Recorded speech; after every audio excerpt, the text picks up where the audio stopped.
It's our annual Christmas episode, so stay tuned.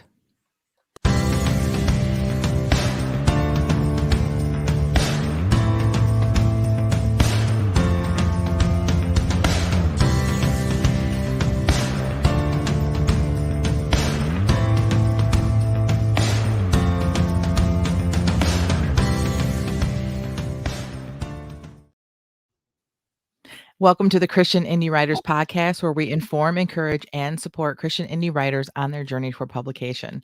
I'm Jennifer Carl Tong, and I write historical Christian romance.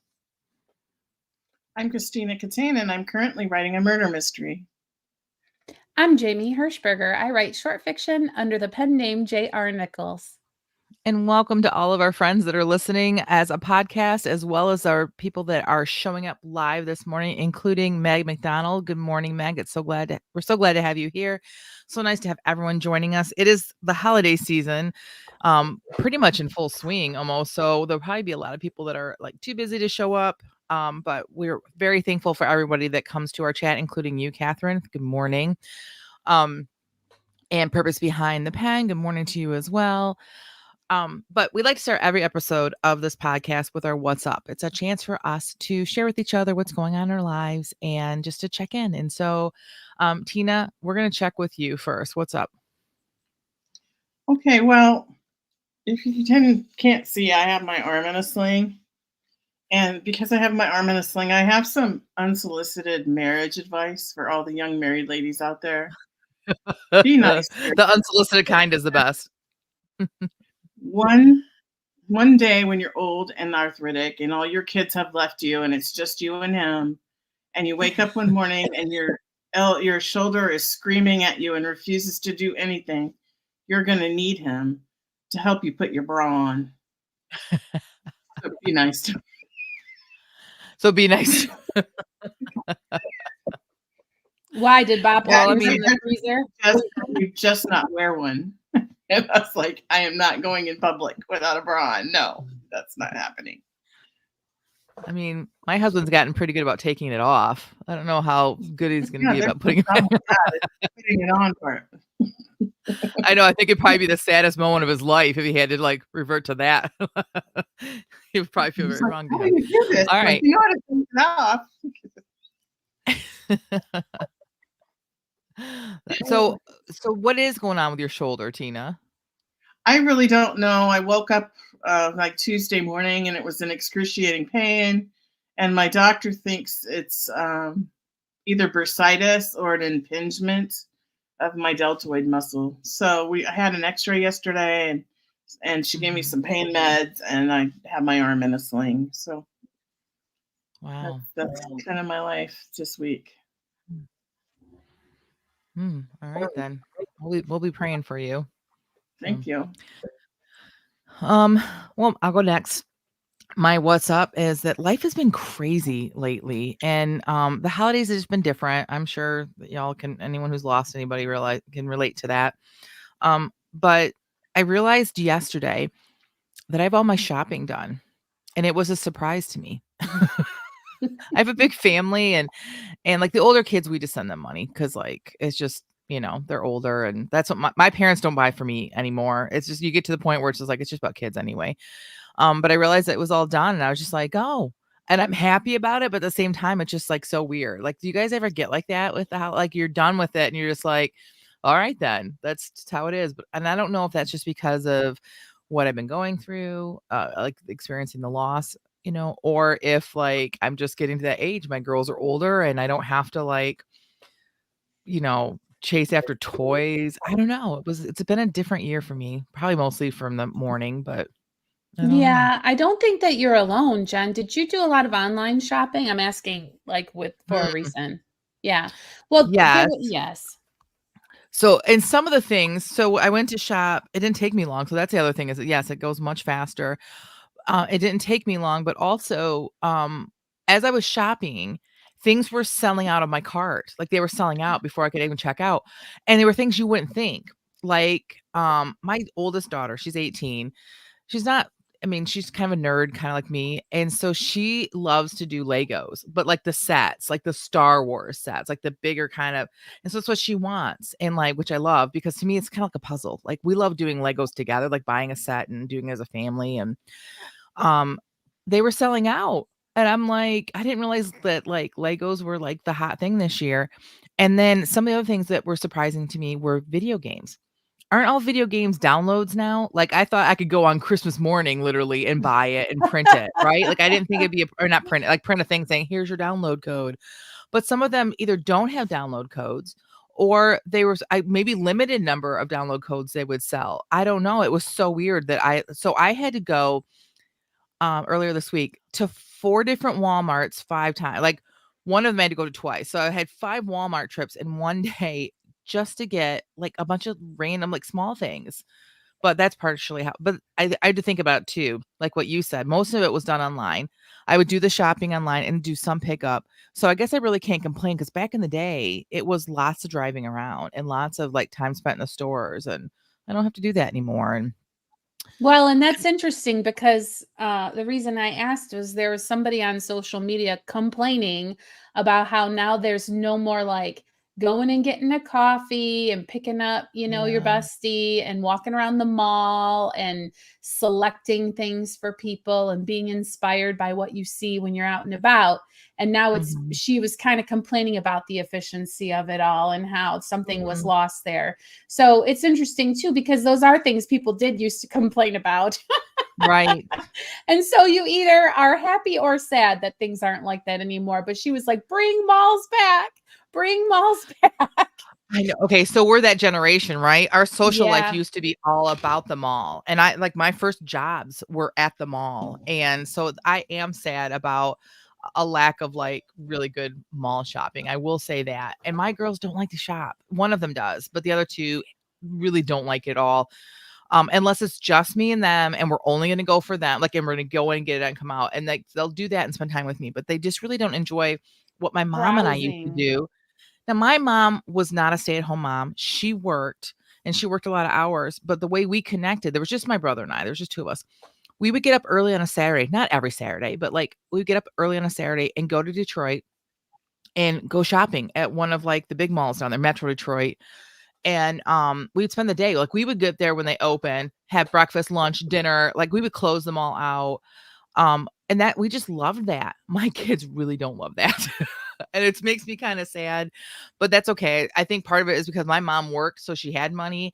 I stayed home, so we never really have had money. So, like, we just never had the money just to go do that kind of a thing. So it's just a different whatever. But what I do like about having all this extra time from, like, because I'm doing a lot of online shopping is I feel like I really have always tried to focus on Jesus during the holidays, and I feel like we I have more time to do that, if that makes sense.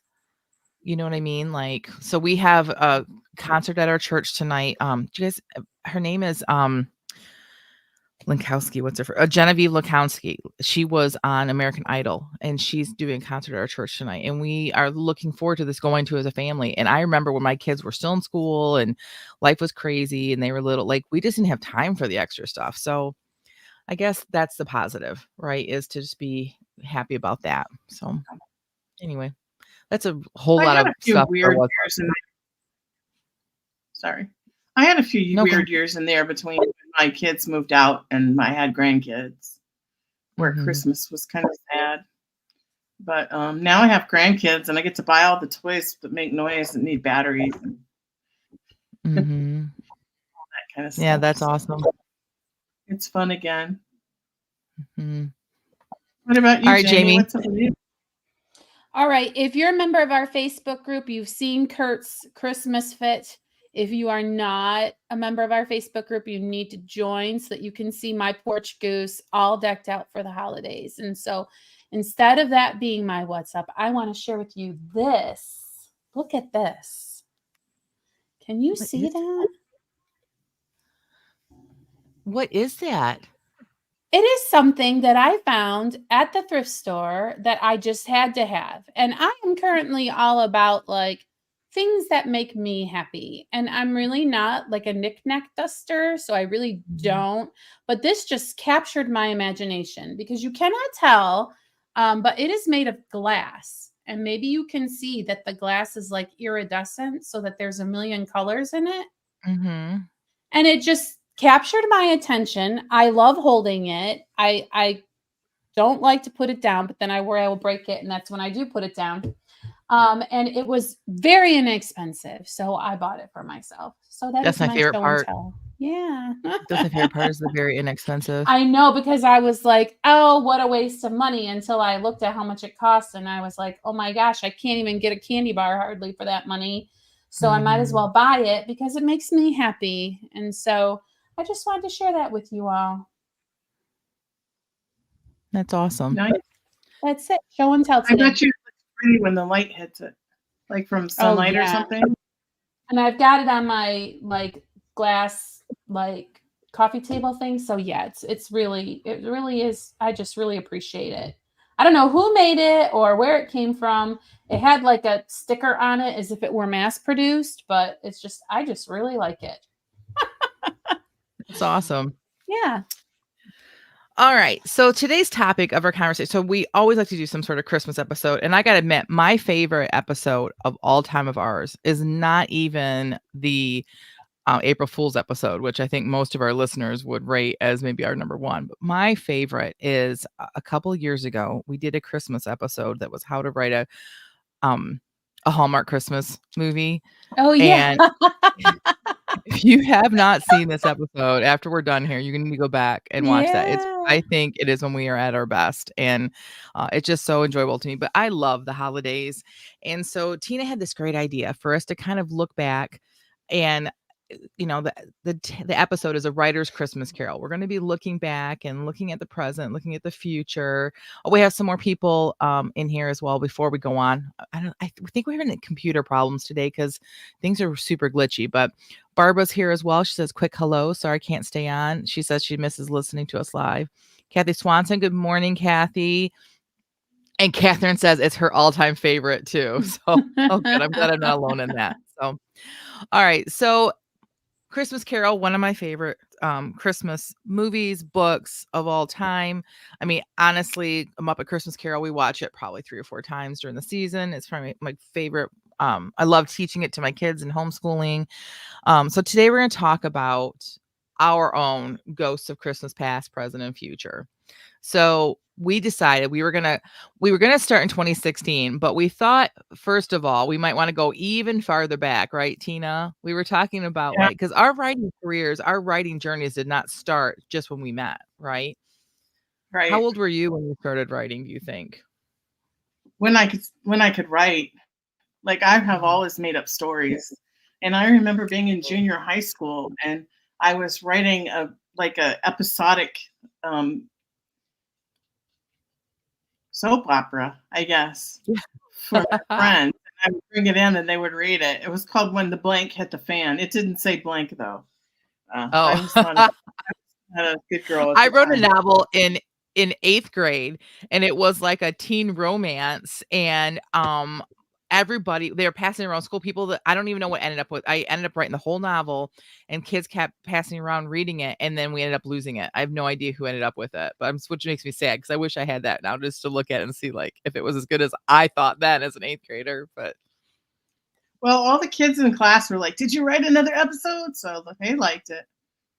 So I don't know. All right, I'm going to share real quick before we move on a quick picture. So for those of you wondering, this was my first Christmas. Oh, cute.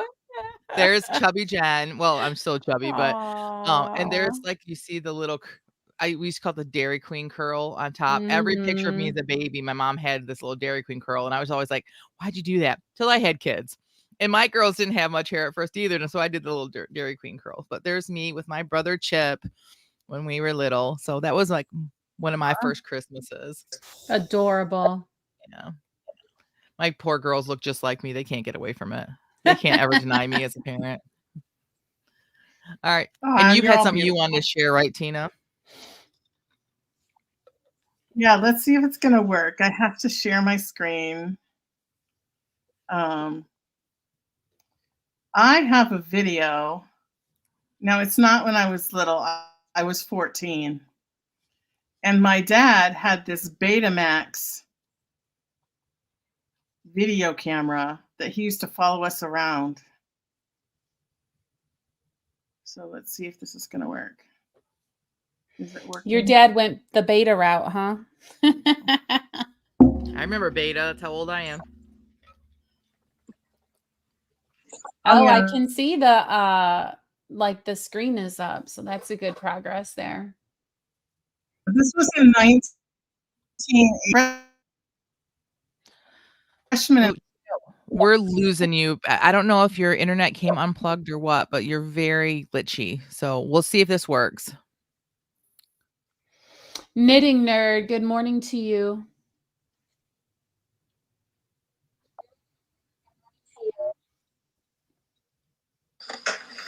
What did you get for Christmas, Tina? What? What did you get for Christmas? Did you get anything for Christmas? Yeah. What did you get? No, I got. No, I don't.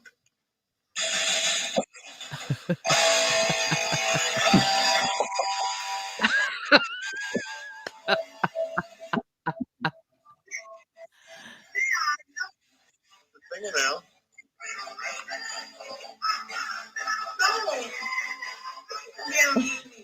Why? Oh my Don't word, you you like- look like don't your you look daughter, pretty? Amber. I was gonna say, why do I hear Tina's voice coming out of Amber's face? You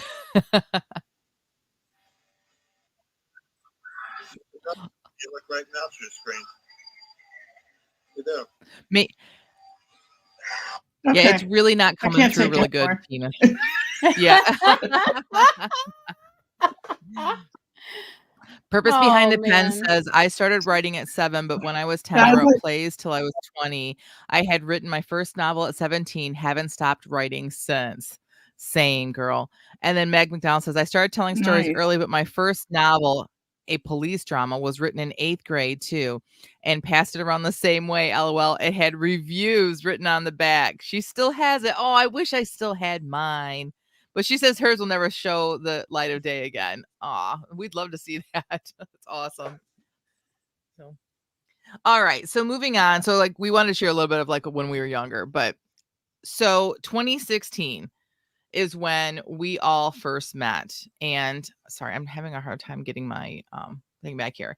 So Ghost of Christmas Past 2016. Where were you two at? Let's start with you, Jamie. Where were you at in your writing career at 2016? Let's say before we met and before we connected. Yeah. Well, I had done NaNoWriMo, and of course, I had thought that that was going to be the next runaway bestseller, and it wasn't. And then fast forward a few years later, so in 2016, I found out that I was married to an adulterer, and I didn't know if I was going to have to eventually leave him because if he cheated again, I was gone. And it was before I was really educated about alimony and child support because I probably could have left him then. I just didn't really think that I could because I Mhm. didn't have a job outside the home. I had no means of financial support, and I didn't think that that was going to happen. So I thought, well, I do have this writing talent and ability, and maybe I can make money with my writing after all, even if it wasn't publishing that first Nano project as a runaway bestseller. So I was hopeful and optimistic that I could make a go of the short story route and make it profitable for myself. So that's where I was. I had no idea that that was all. I mean, you've shared that story with me before, but I didn't know that was all happening right then when we all. Nobody knew. I never told a soul for 6 Wow. years. Wow. Not a soul. Not my mother, not my sister. Wow. You don't want That's- someone looking at your husband a certain way. Right. Especially if you're choosing to stay because then you're being judged as well. Right. Well, and it's you hard know, enough I going was- through it without being judged. Yeah, and this is why he was able to continue to treat me poorly is because I was conditioned to protect him from the opinion of the world. Hmm. So before we move on to Tina, I'll share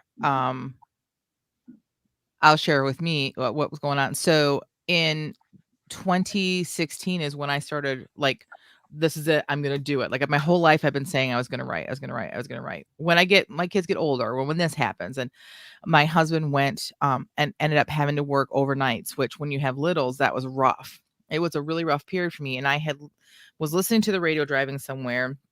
No, I was listening to an audio devotional, and the devotional shared like, it's not what you go through, it's what you do with what you go through. And that really struck me because I felt like God saying to me then, you've always said that when you had time to write. And here I had, once the girls finally went down, I had time. Like I could either like veg out to a movie, go to bed early. Like, there's things I could do the dishes, who wants to do that? Or I could take this time and try writing. And that's when I started writing. And I didn't know what I was doing. Again, if you've been a fan of ours for a while, you know that like my story, I knew how to write a story, but I didn't know anything about story structure. It kind of always just came natural to me, but this time it didn't. It was very much like rambling. Like it was like an episodic Little House on the Prairie kind of a situation. And so that needed a lot of fixing. But in November of that year, or actually it was like 2 days before November is when I discovered NaNoWriMo.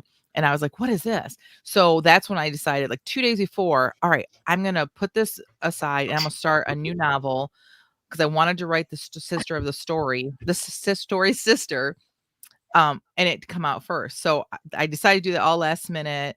And I found our Nano group, our local where we live, and the rest is history. That's when I met all you ladies. But that's not where the story ends, because on November 12th of 2016, I went in for a routine kind of an outpatient. It was supposed to be outpatient. They were removing my thyroid. It was enlarged. It was diseased. They had done a bunch of tests, said it was not cancerous, but my surgeon, praise God, even though every other doctor said, well, let's just leave it and we'll medicate you and try to get it back into order. My surgeon was like, it's diseased. It will not get back in order. Why would we leave something diseased inside of you? So praise God that he felt that way. We went in, he removed it, and guess what? It was cancerous.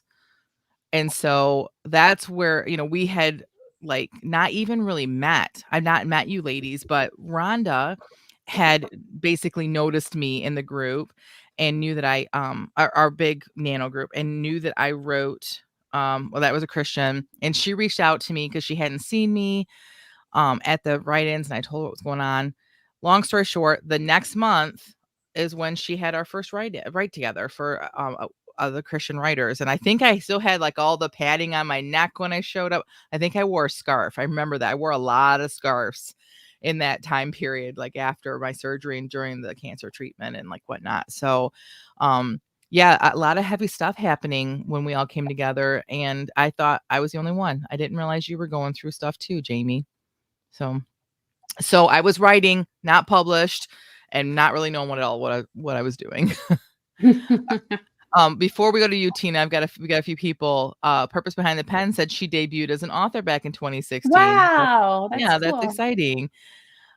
Knitting Nerd said she wrote poems and short stories as a child, and she also loved to journal.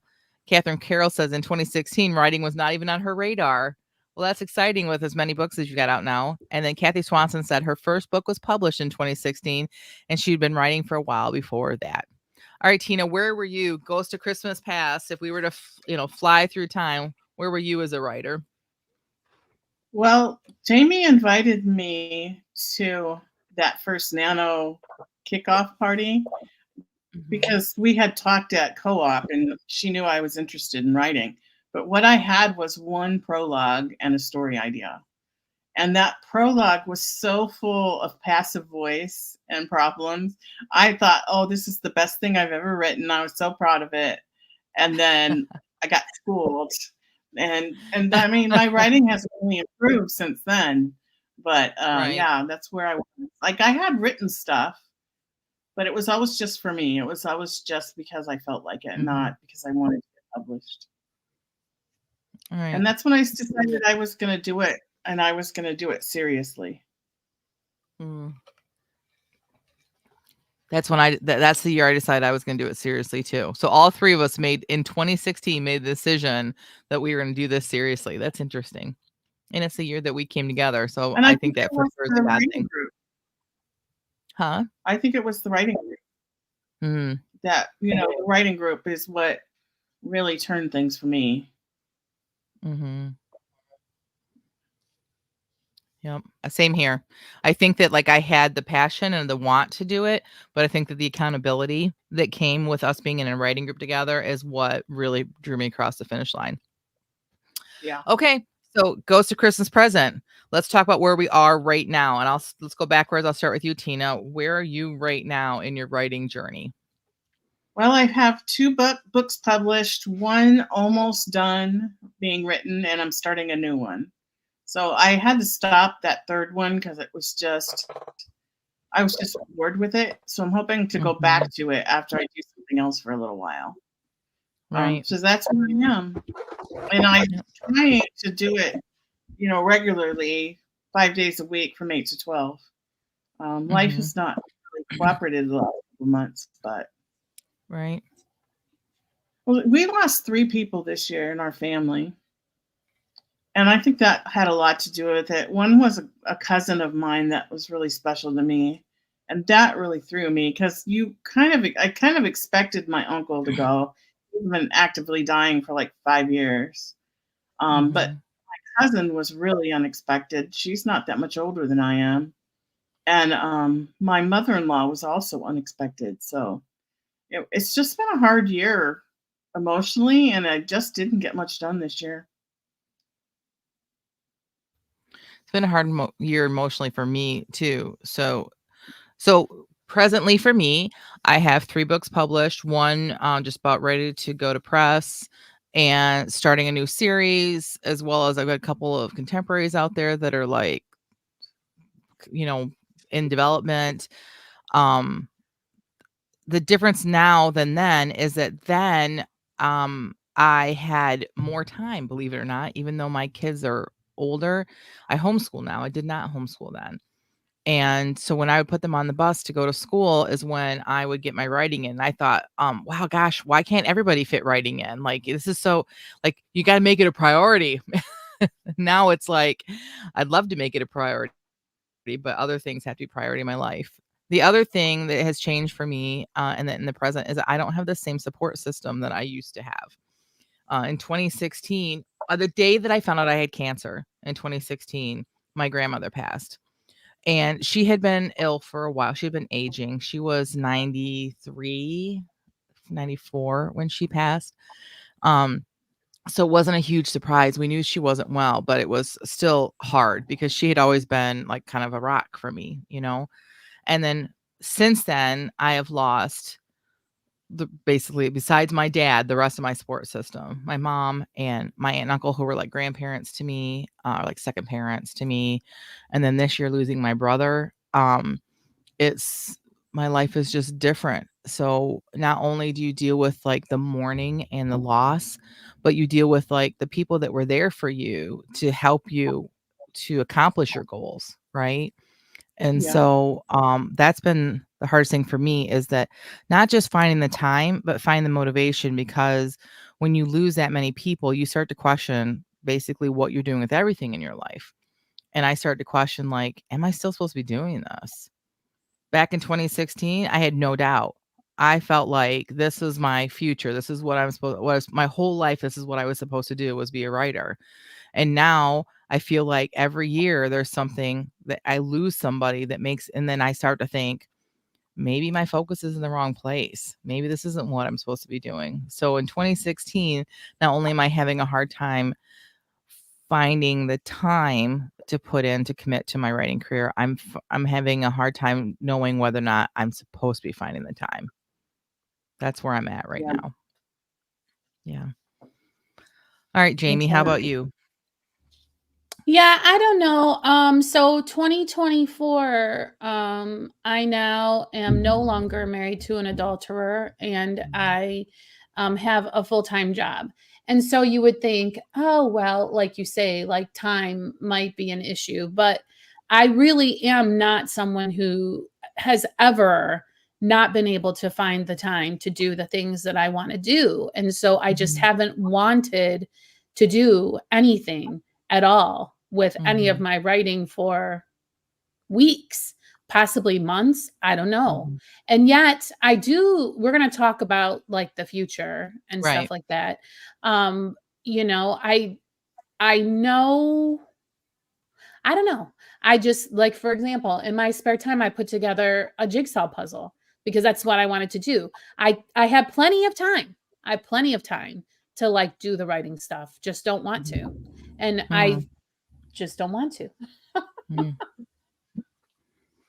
Right. Yeah. All right. So let's just move into the future then. Let's talk about that right now. Yeah. Let's because I feel like they go hand in hand, right? I've always kind of felt like that with even when watching the movies or reading the book, that it's like, here's what's happening now, but you're already thinking about what's the future. Like even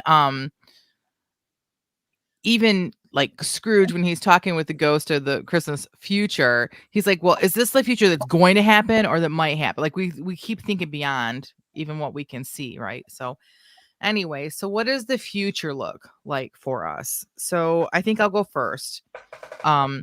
So for me, I'm gonna share a screen.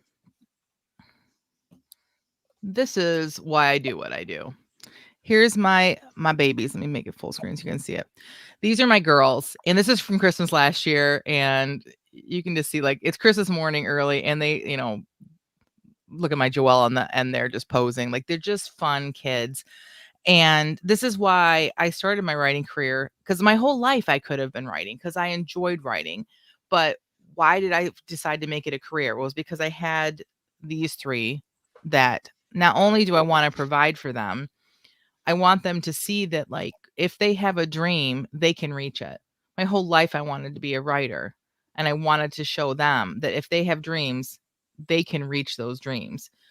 And so with that in mind, I have to decide, like, it's a prayer thing for me, because I want to be a writer. My whole life I've wanted to be a writer, but is this what God wants for me? So for moving forward, 2024 and forward, I have to spend time with the Lord and figure out, is this what he has for me? And if it is, then I have to figure out what has stopped me. Is it just sadness? Is it just me mourning the loss of the people that I love?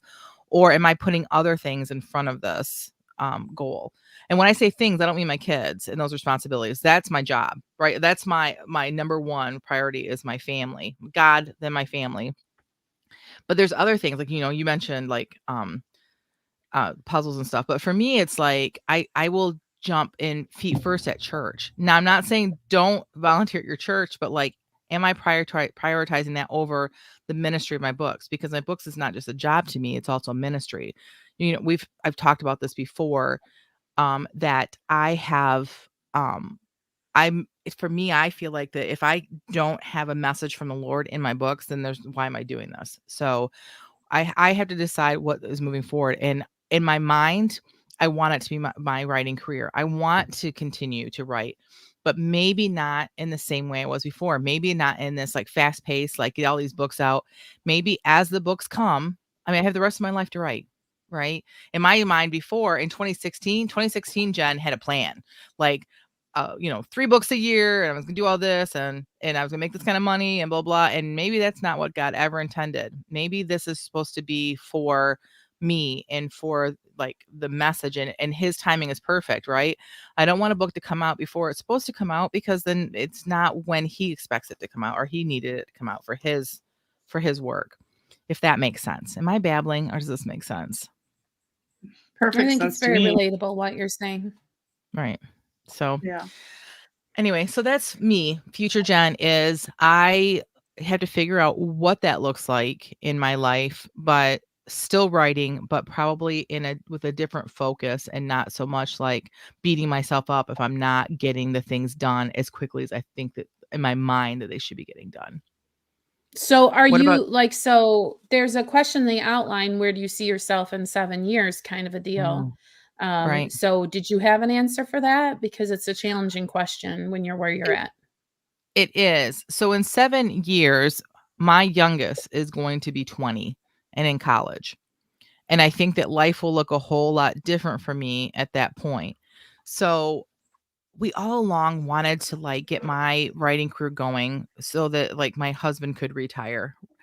And now I think my goal is just to maintain my writing career until my kids are off at college, and then I reassess, because then that's when I've raised them well, I've done what I'm supposed to do as a mom, and then I can then decide what God wants me to do. So in 7 years I see myself life looking totally different. I see myself treating this more like a full-time job, which is what I kind of always want to do. But now I'm looking at my life going, this isn't what I'm supposed to do right now. Writing should not be a full-time job for me. Maybe for other moms, other people, totally. But I feel like God has given me a lot of stops, hard stops in my life that have made me have to like just put on the brakes and realize, slow it down, focus where God wants you to focus. The writing will always be there. So in 7 years, that'll be different. In 7 years, I see myself treating this more like a full-time job and having more books out slowly. But then in the 7 years, then maybe I'll focus more on the business side of it, which I've always tried to balance the business along with the writing. And it's been difficult for me. And I think that I just need to focus on the writing now. But in 7 years, I'll be more business focused than I am now, if that makes sense. So. Mm-hmm. What about you, Tina? Where do you see yourself in, or let's talk about you to the future. What does your future look like? And then what do you look like in 7 years? Okay, well, I have some pictures too that I want to show. Cute. And my internet is not good because I'm on my laptop instead of my Mac, and so hopefully these will show up. Because I can't hook up to the hard wire on my laptop. Okay, I don't think this is going to work. We see your granddaughters. Were you trying Can to you say see them on your? Yes, we see them. Oh, can you guys see the pictures? I can't. Okay. See the pictures. I will say so though, these while are the my picture granddaughters. is up, This is last year at Christmas time. while the pictures are up, you are glitching bad. So maybe flip through a couple pictures real quick and then stop sharing so that we can actually hear what you were talking about. Oh, they're so cute. They are So really cute. Yeah. Meg There you are says with your daughter. dealing with grief and loss shut down her ability to write for a long time. She wanted to, but couldn't concentrate. Grant yourself the grace you'd grant others. The stories will still be there. Yeah. I mean, isn't that the key? Like, you guys know me. If you guys are going through this, how much grace would I show you? But how much grace shall I show myself? Almost none. Like, I'm very bad like that about myself. So I appreciate that, Meg. I appreciate you sharing that. So, and Liz thinks your grandbabies are so cute. They are. You should see them in person. They are super cute. And Proof and the Pen says precious grandbabies. Agreed. So, yeah. So that's what's different right now that was then before is I have these grandbabies and they're kind of the loves of my life right now. And I kind of want to spend as much time with them as possible. I also want to write. My husband also wants to retire. I'm kind of in the stage of life now that you're going to be in 7 years. My youngest is 20. And it seems like I would have all this time to write, but there's just so many distractions in life. And so I have this plan for this next year. Instead of the normal plan where I'm going to get this done by this date kind of stuff, I set it up like a set of dominoes. Like, this is what I want to get done first, and then that's going to knock the next domino over. That way there's no pressure, like there's no time limit. It's just whenever I get this done, it'll knock the next domino down.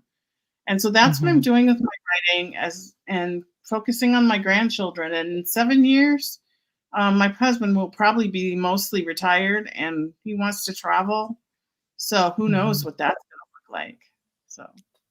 Right. Wouldn't that be a dream to be able to travel and write while you're traveling?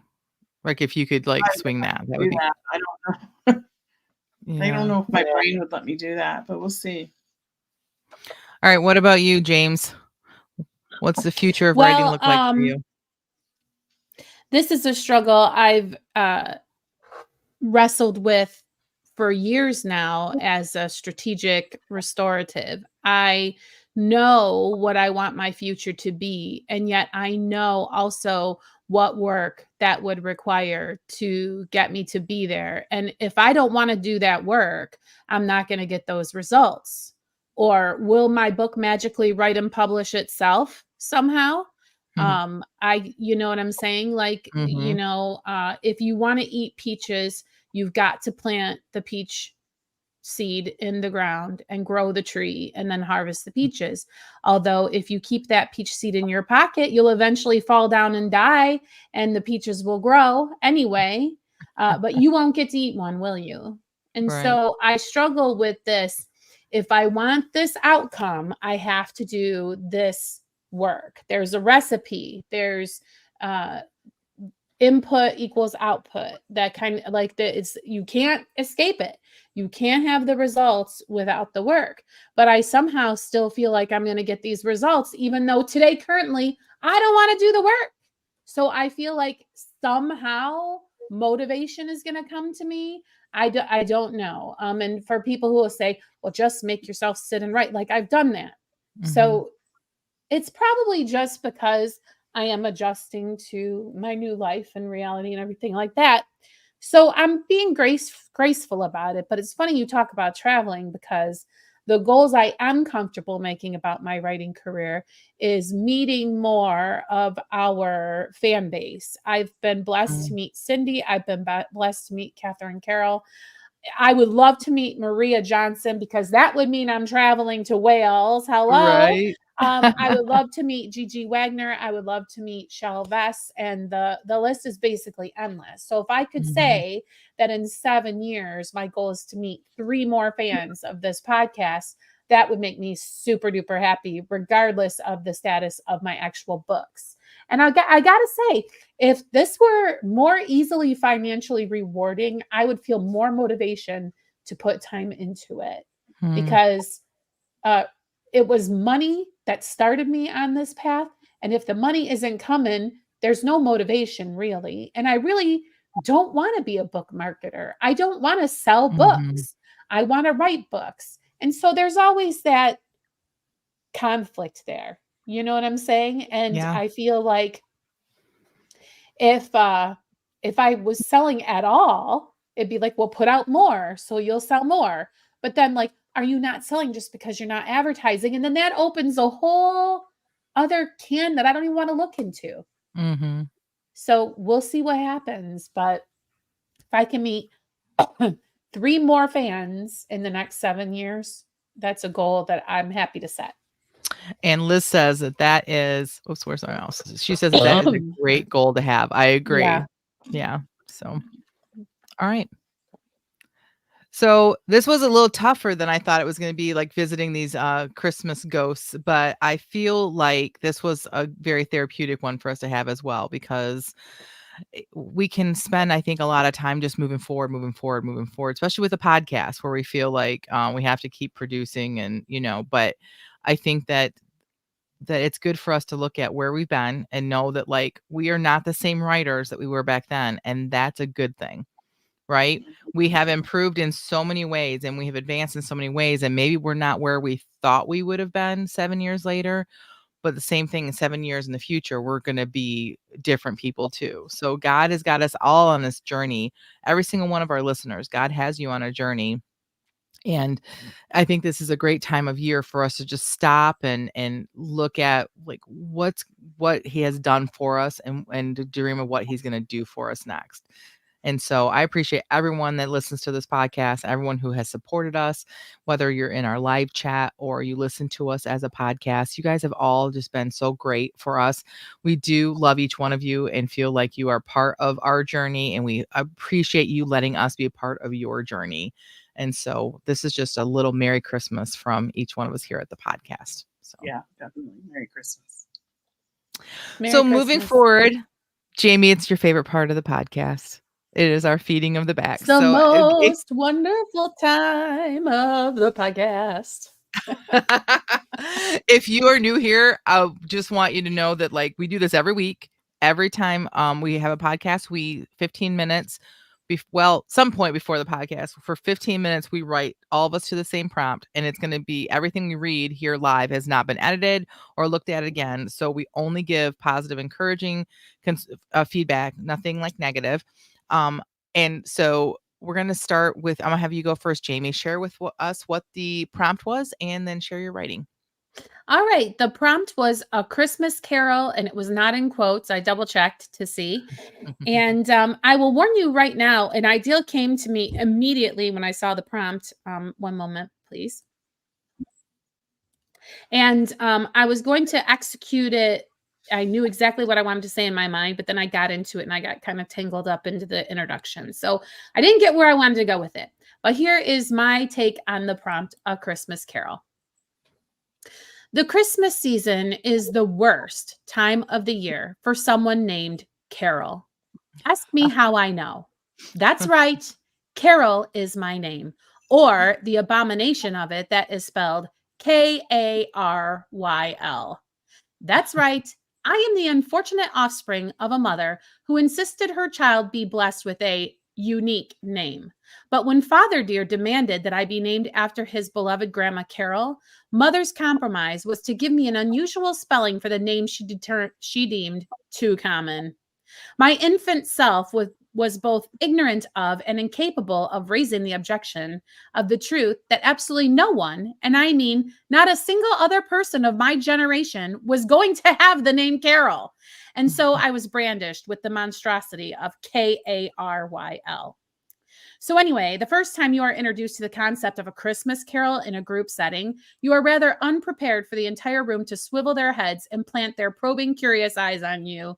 You get used to it after a while, though. You also learn that if you can ignore the bullies who make a big to-do about how your name appears in any number of the songs of the season, you can stop them in their tracks. This I have found works much better than informing them that you are not Carol with a C, but Carol with a K, and that your name is also spelled with a Y. I managed to navigate 24 Christmas seasons without relentless teasing about my name, and then I came to work with Kenny Lipscomb.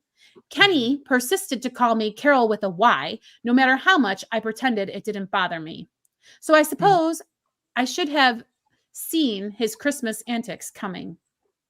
He seemed to live for the most wonderful time of the year, and the most wonderful thing about it for him was the relentless opportunities presented to tease me about my name.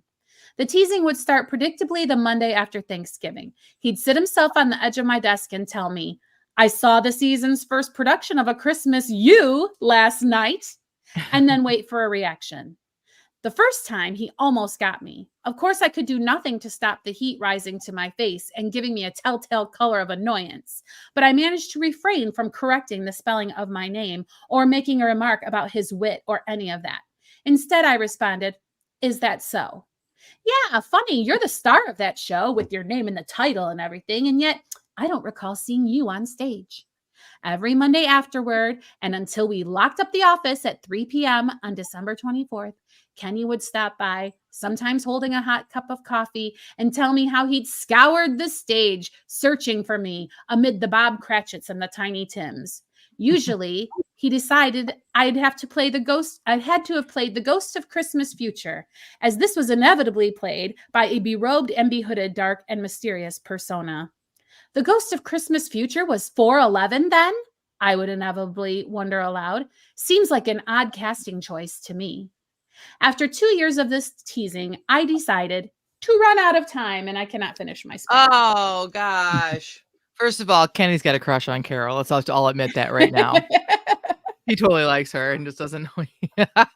Oh, well done, Jamie. You had me all into the story, and I can completely relate with Carol being Jennifer with one N and Carl with two L's. Like, my whole life was always about explaining to people why my name was spelled that way, even though I didn't choose it. But yeah, so well. I loved it. I loved it a lot. Thanks. I had fun with it. Yeah. Yeah, that was great.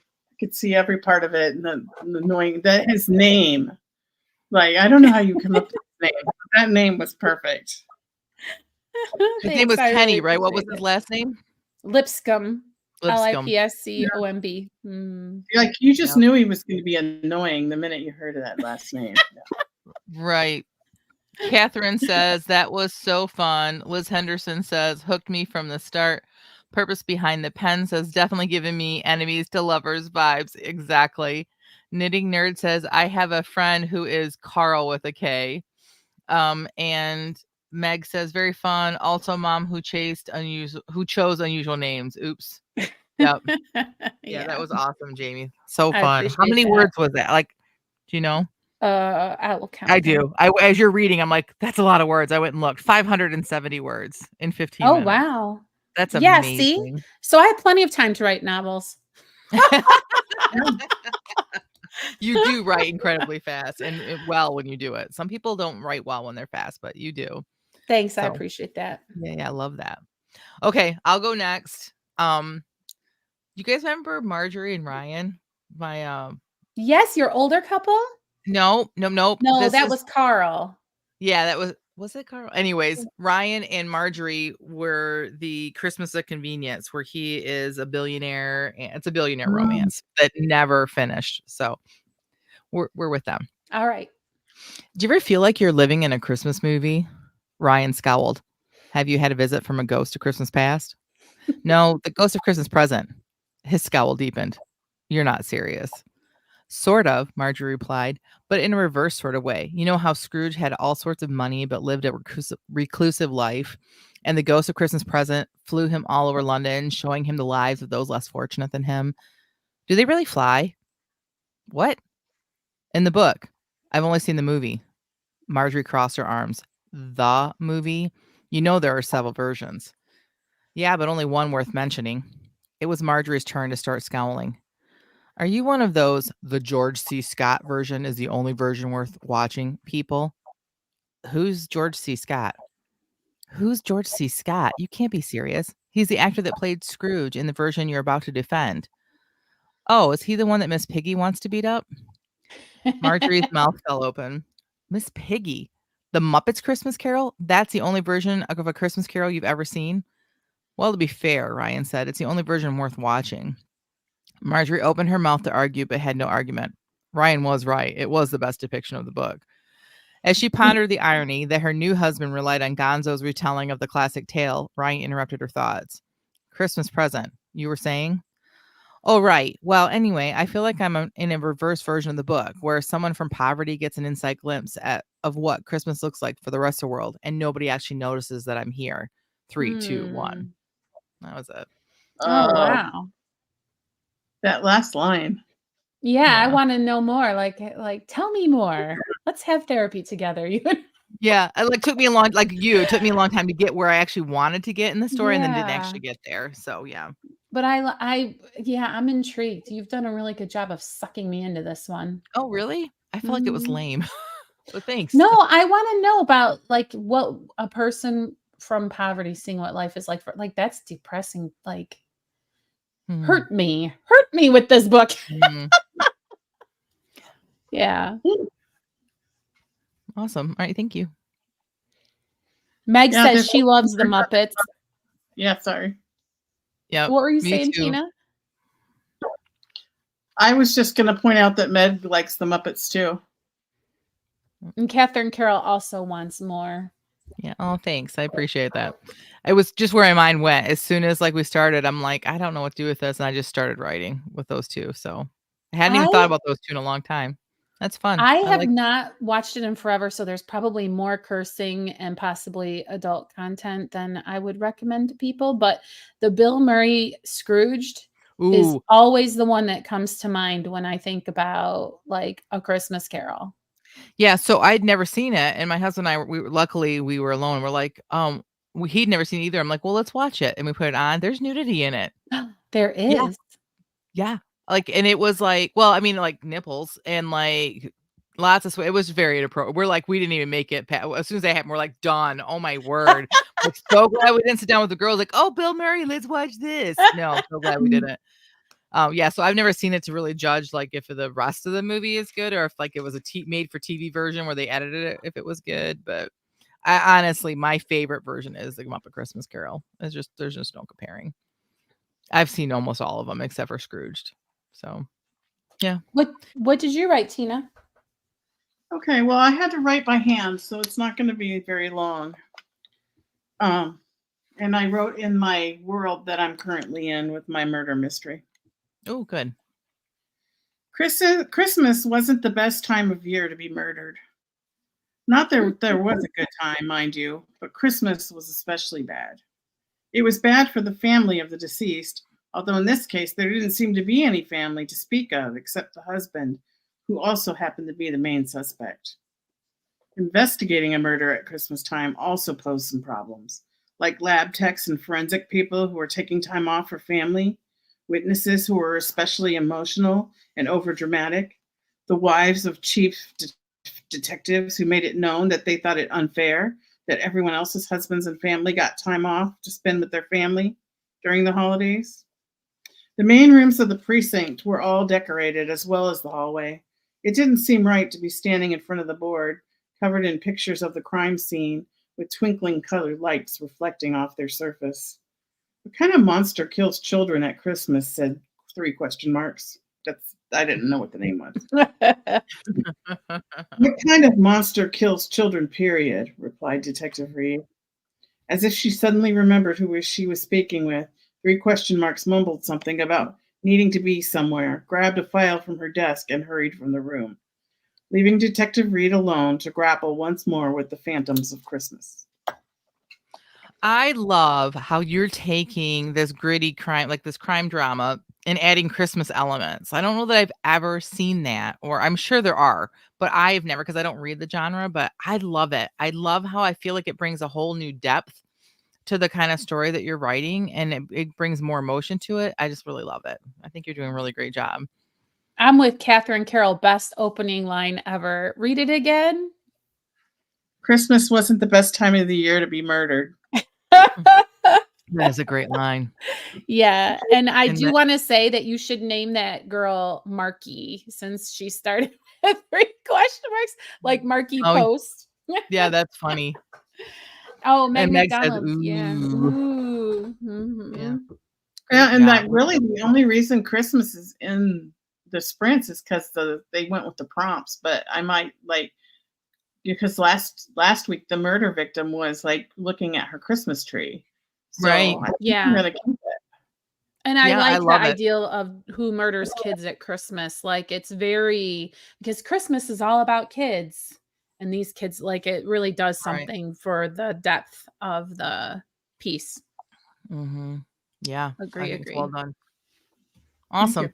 All right, so we're coming to the end of the episode. We talked a little bit too long, I guess, during the episode. So let's start with you, Tina. What's next for you? Well, I don't know how much writing I'm gonna be getting done with my broken wing here. Right. Hopefully the pain goes away and I could start writing again on Monday. Otherwise, I may have to start seeing what I can do with that Dragon Anywhere app that I downloaded on my phone. I was Mhm. surprised at how many words you got by hand. I thought it was a lot. Yeah, I did too. It felt like a lot. Yeah, it really just flowed. Telling you, sometimes when your things are stopped up, if you just take paper and pen, like it just unlocks something in your brain, in your writing brain, I think. Great advice. Oh, Yeah, I don't know how much I could do it long term though, because my arthritis, my hand was really flaring up by the end of that. But Oh, gotcha. Yeah, try the dragon thing. You may love it. I might. Okay, so for me, first of all, before we forget, we're taking 2 weeks off for the holidays, so the podcast will not be returning until January 5th. And in that time period, I am just focusing on my family. Like I said before, we've got something going on this evening, and I've gotten to spend a lot of time with my dad, and so yeah, the next 2 weeks is just really, even after Christmas, my dad has been making plans for us to do things together as a family, going to Frankenmuth, which is a local kind of Christmassy touristy town around here, and just things that like kind of out of the ordinary for him. He's kind of an introvert. So I'm just loving it that my dad is like wanting to spend time with his girls. So because he has the granddaughters, my girls, my brother's daughter, and then me. And so, yeah, so that for my what's next is Christmas. That's really all I'm focusing on. And then come January 5th, then I start all over again with my focus on writing. What about you, Jamie? What's next for you? First, I would like to say to you and to anybody else who's struggling with loss, Christmas first that are coming up this holiday season, if you ever feel the sun shining on you, especially particularly, imagine I am giving you a big warm hug just Mm, because of what you're going through. And I want you to know that I pray for you. thank you. Okay. This is called a glass knot. If you are curious about it, they are Awesome. apparently not very rare. I went and looked them up. They happen all over the place. I just saw one and bought it. My what's next is that, like, I don't know, I finished my puzzle. Having a little bit of downtime. Like, maybe now is the time for me to do the work that I need to do on my novel, and maybe it isn't. I know I want to do it eventually, but we'll see. And I'll check in with you next time that we can be together, and I'll let you know how that went. And you have company coming from out of town, right? That you get to visit. Yeah, So yeah. that's So I'm fun. really excited. The Hannenbergers. So the kids were so close that I called them the Hannenbergers. Their last name is Hahn and my last name is Hirschberger. And one Mhm. of the Hannenbergers has a basketball game down here. So mom is using that excuse to come and visit with me for a bit. And we're going to go watch him play. That's awesome. So All right. much Well, we fun. appreciate y'all being here. Thanks so much. And ladies, Merry Christmas. Love Merry you guys. Christmas. Love Merry you. And Christmas. until next time, may your pen be prolific. May your deadlines be met. May all your words honor Christ. Bye, everyone. Bye.